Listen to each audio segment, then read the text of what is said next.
Hello বন্ধুরা, আমার নাম তাপসী। আমার জীবনের সেই রাতের কথা আমি কোনোদিনও ভুলতে পারবো না, যেদিন আমি একা নিজের বিছানায় শুয়েছিলাম।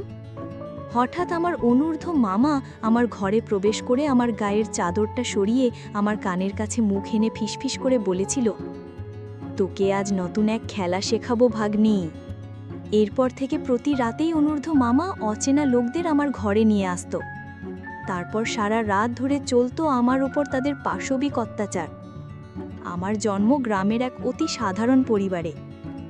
লেখাপড়া শেখার সুযোগ আমার হয়নি, তাই আমি একজন অশিক্ষিত গরিব মেয়ে হিসেবেই বড় হয়েছিলাম।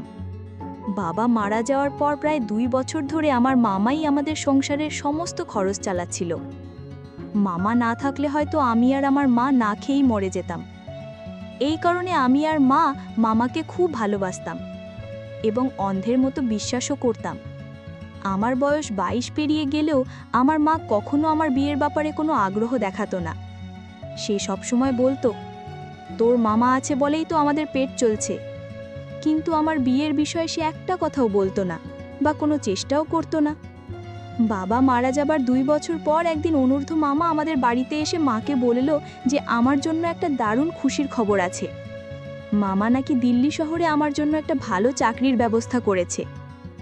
এই কথা শুনে আমার মা তো আনন্দে আত্মহারা, কিন্তু আমি ভেতরে ভেতরে খুব ভয় পেয়ে গিয়েছিলাম। আমি গ্রামের এক সাধারণ মেয়ে, কোনোদিন শহরের মুখ দেখিনি। শহরের পরিবেশ কেমন, সেখানকার মানুষজন কেমন, এসব নিয়ে আমার কোনো ধারণাই ছিল না। আমি মামাকে জিজ্ঞাসা করেছিলাম, মামা, আমি শহরে গিয়ে কি কাজ করব? তুমি আমার জন্য এমন কি চাকরির ব্যবস্থা করেছো যে তুমি এত খুশি? আমি তো সামান্য সেলাইয়ের কাজও জানি না। মামা আমার কাঁধে হাত রেখে বলেছিল, আরে বোকা মেয়ে, তুই এত চিন্তা করছিস কেন? নিজের মামার ওপর ভরসা রাখ। আমি তোকে শহরে নিয়ে যাব, আর সেখানকার লোকেরা তোকে সব কিছু শিখিয়ে দেবে। আমি নিজে গিয়ে সব খোঁজ খবর নিয়ে এসেছি। তুই কিছুদিনেই সব কাজ শিখে যাবি আর অনেক টাকা মাইনে পাবি। তখন তোর আর তোর মায়ের কোনো কষ্ট থাকবে না। তোর জীবনটাই বদলে যাবে। 1 বছরের মধ্যে টাকা জমিয়ে তোর বিয়েটাও দিয়ে দেব। এমনিতেও তোর বয়স 22 হয়ে গেছে, আর আমাদের তো বিয়ে দেওয়ার মতো সামর্থ্য নেই। তুই চাকরি করলে সেই টাকা দিয়ে আমরা তোর বিয়ে দিতে পারবো।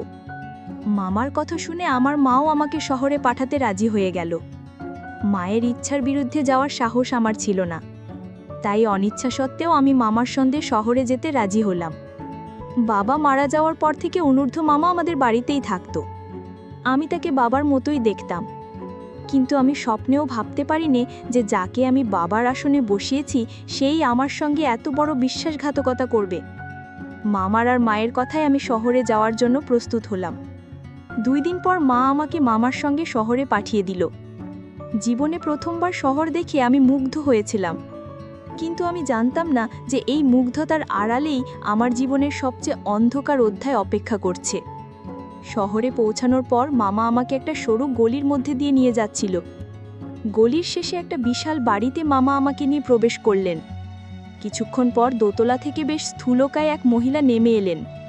তার সঙ্গে আরও 2-3 জন পুরুষ ছিল। মহিলার মুখে ছিল পান, আর কপালে শোভা পাচ্ছিল টকটকে লাল এক বড় টিপ। তার সাজ পোশাকও ছিল বেশ অদ্ভুত ধরনের। খোপায় গোজা ছিল লাল ফুল, আর সারা শরীরে ছিল ঝলমলে গয়না। তাকে দেখেই আমি বুঝতে পারলাম যে উনি এই বিশাল বাড়ির মালকিন। আমাকে আর মামাকে দেখার পর ওই মহিলার সঙ্গে মামার কথা শুরু হলো। তাদের কথাবার্তা শুনে আমি বুঝতে পারলাম যে মামা ওই মহিলাকে আগে থেকেই চেনে।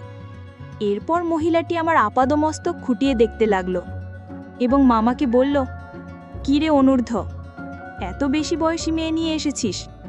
তুই তো জানিস আমার এখানে 30-এর পর আর কোনো দাম থাকে না। আমার এখানে কাঁচা বয়সের মেয়েদেরই চাহিদা বেশি। আমার মামার নাম অনূর্ধ্ব।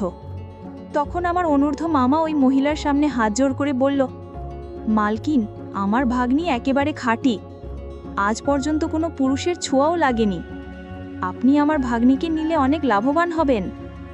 মামার আর ওই মহিলার কথা শুনে আমি বুঝতে পারছিলাম যে আমার সঙ্গে খুব খারাপ কিছু একটা হতে চলেছে। আমার মামার কথা শুনে ওই মহিলা মামার হাতে নগদ 5,000 টাকা দিয়ে বলল, এর থেকে একটা টাকাও বেশি দিতে পারবো না। ইচ্ছে হলে এই টাকাই নে, না হলে তোর ভাগ্নিকে নিয়ে বাড়ি ফিরে যা। 5,000 টাকা পেয়ে আমার মামা খুশিতে গদগদ হয়ে ওই মহিলার পায়ে হাত দিয়ে প্রণাম করে যেই না বেরিয়ে যেতে উদ্যত হয়েছে, আমি সব কিছু বুঝতে পেরে মামার কাছে ছুটে যাচ্ছিলাম, এটা বলতে যে সে আমার সঙ্গে কত বড় অন্যায় করলো। আমার নিজের মামা মাত্র 5,000 টাকার জন্য আমাকে একটা নিষিদ্ধ পল্লীতে বিক্রি করে দিয়েছিল। আমি যখন ওই বাড়িতে থাকতে অস্বীকার করলাম, তখন ওই মহিলা তার সঙ্গে লোকগুলোকে দিয়ে আমাকে ধরে উপরের একটা ঘরে বন্দি করে রাখতে বলল। আমি কাঁদতে কাঁদতে বলছিলাম, মামা আমি এখানে থাকবো না, আমাকে বাড়ি নিয়ে চলো। তুমি আমার সাথে এমন করতে পারো না, আমাকে আমার মায়ের কাছে নিয়ে চলো, দয়া করে আমাকে এখানে ফেলে যেও না। কিন্তু আমার মামা একবারের জন্য আমার দিকে ফিরে তাকালো না, সে আমাকে সেখানেই ফেলে রেখে চলে গেল।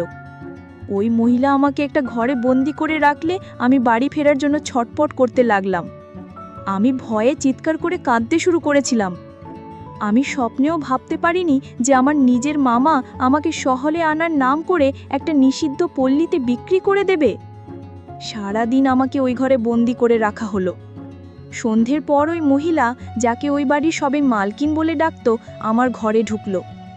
আমি তাকে দেখা মাত্রই কান্নায় ভেঙে পড়ে তার পায়ে ধরে বললাম, মালকিন আমাকে এখান থেকে বাড়ি যেতে দিন, আমি এসব কাজ করতে পারবো না। মালকিন আমাকে সজোরে ধাক্কা দিয়ে বলল, বেশি নাটক করবি না, একটু পরেই খদ্দের আসবে, নিধি তোকে সুন্দর করে সাজিয়ে দেবে, ভালোভাবে তৈরি হয়ে থাকবি, আর আমার খদ্দেরকে খুশি করবি, এর বিনিময়ে তুই অনেক টাকা পাবি। তোকে তো আমি আর ফ্রিতে কাজ করাবো না, তাই কান্নাকাটি বন্ধ কর। আর একটা কথা মনে রাখিস, এখান থেকে আজ পর্যন্ত কোনো মেয়ে পালাতে পারেনি, তুইও পালানোর চেষ্টা করবি না, করলে ফল খুব খারাপ হবে। সেই দিন থেকেই আমার জীবনটা পুরোপুরি বদলে গেল। যা আমি কোনোদিনও কল্পনাও করিনি তাই আমার সঙ্গে ঘটল। সেই দিন রাতে আমার রুমে 50 বছর বয়সী এক লোক আমার উপর জোর করে ওইসব করেছিল। লোকটা যখন আমার ঘরে প্রবেশ করেছিল তখন আমি তার সামনে হাত জোর করে অনেক অনুনয় বিনয় করেছিলাম, কিন্তু সে আমার কোনো কথা শোনেনি। সেই রাতের পর থেকে আমি অনেকবার ওই নিষিদ্ধ পল্লী থেকে পালানোর চেষ্টা করেছি, কিন্তু পারিনি। ঘরগুলোতে একটাও জানালা ছিল না। এরপর থেকে প্রত্যেক রাতে নতুন নতুন লোক আমার উপর অত্যাচার করত। এইভাবে প্রায় 1 মাস কেটে যাওয়ার পর আমি বাধ্য হয়ে এই জীবনকেই আমার ভাগ্য বলে মেনে নিয়েছিলাম। 1 মাস পর আদনান নামের 35 বছর বয়সী এক লোক আমার কাছে আসতে শুরু করে।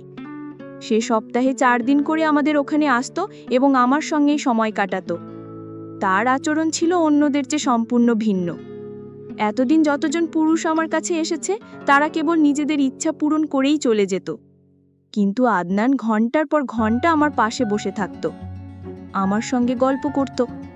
সে অনেক সময় টাকা দিয়েও শুধু আমার সঙ্গে নিজের মনের কথা বলার জন্যই আসত।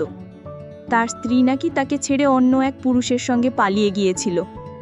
সেই কষ্ট ভোলার জন্যই সে ওই নিষিদ্ধ পল্লীতে আসত। ধীরে ধীরে আমাদের মধ্যে একটা সুন্দর বন্ধুত্বের সম্পর্ক গড়ে উঠল। একদিন আমি আর নিজেকে ধরে রাখতে না পেরে আমার জীবনের সব কথা আদনানকে খুলে বললাম। কিভাবে আমার নিজের মামা মাত্র 5,000 টাকার জন্য আমাকে এখানে বিক্রি করে দিয়ে গেছে সবটা তাকে জানালাম। এইভাবে ওই নিষিদ্ধ পল্লীতে আমার প্রায় 7 মাস কেটে গেল।